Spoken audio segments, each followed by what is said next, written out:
tired of living in a world where I have to pretend that everyone is an exception to the rule. Governments have developed algorithms in order to extract the greatest number of tax dollars from their citizens, and insurance companies have devised ways to pay out the lowest amount of money to their policyholders. The reason they've been able to do this is because people as a whole are predictably similar. If every individual was a random chaotic snowflake, things like laws, money, and civilization could not exist.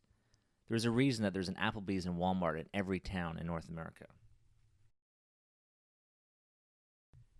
As our population nears 7 billion, the human desire to be seen as an individual continues to permeate our collective being in spite of living our lives in the exact same way that millions of other people do so on a daily basis.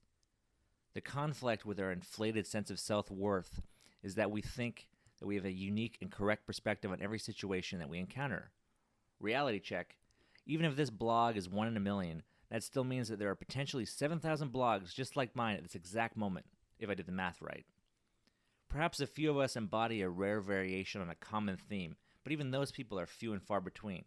In every generation there may exist a handful of exceptional people, but the rest of us are just a continuous line of asses with the sole purpose of keeping the seats of public toilet seats warm. Another truth that I need you to accept is that most of us are idiots. Recognizing this fact does not exclude me from the group. Along with our obscure sense of specialness, we also possess an inaccurate idea of our own intelligence. The tragic joke is that our brains are limited to only what they know, and you can't ever know what you don't know until you know you didn't know it. Should we on the rare occasion ever concede that someone has greater ability in one area of expertise, we'll go out of our way to create a new fake area of expertise and elevate ourselves to the height of genius in that fake field.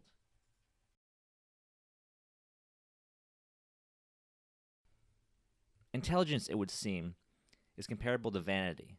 Not every individual is born with the genetics, discipline, or money to have a fit body, but no one wants to admit that they are less attractive than the rest of the species.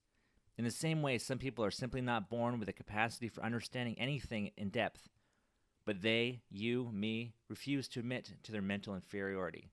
Yet, we'll all watch Michael Jordan slam dunk a basketball and marvel at his brilliance. We are quick to admit to deficiencies where athletics are concerned, because our lack of ability is clearly evident. 99% of 5'2" white guys can't dunk a basketball, and because of this undeniable truth, they must concede that they are inferior ballers. To the point already. Art is subjective. Not really. I get it. Art isn't science and therefore cannot be accurately defined to a tenth of a decimal place. I'm aware that one person cannot predict how another person is going to receive and interpret a piece of art. It is within this little pocket of ambiguity that the vapid morons, rhythmically challenged foot tappers, and childish scribblers reside. The argument is that as long as I like it, then it is art. But that is not necessarily true. If you, me, they like it, then it can be considered entertainment. To be considered art, the work needs to be something much greater. Art is comprised of two sections, 1, form, and 2, content.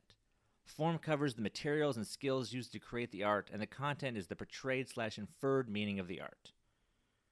Work that is created without advanced skill is going to be flawed in design, thus the form will be bad.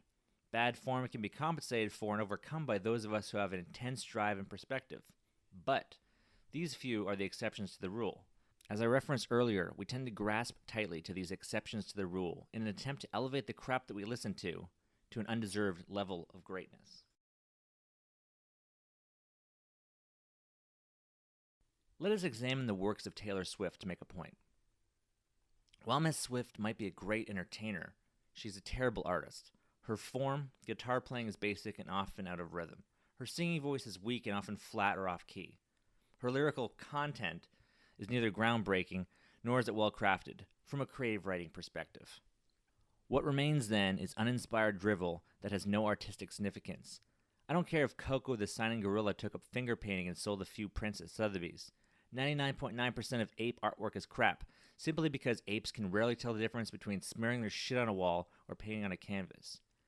We might be able to infer some unintended meaning from Coco's paintings or glean an ironic message from a Taylor Swift lyric, but generally speaking, what they churn out is predominantly disposable.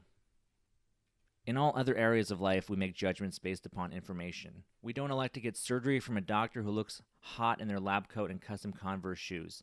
Conversely, we don't rustle up a local crackhead and ask him for advice on what stocks to buy. We don't do this because we want a qualified specialist tinkering with our organs, and we want a qualified specialist with a history of financial success tinkering with our money. Following this example, do we have to regard every 17-year-old kid from the suburbs with generic life experiences and a guitar as an artist? Why then would people be so cavalier with their choice of art? Because most people don't really care about the art that goes in their bodies. We as a species spend hours picking at the food we eat and the cars and clothes we buy, yet we expect art to impress upon our eyes and ears as we casually float through the world, and should it move us in the particular way that we like to be moved, then we'll call it art. The odd thing about our art is, even though many of us are casual with our selection process, we become fiercely defensive should someone call our taste of art into question. Why are so many of us afraid to admit that we have little to no interest in artistic expression?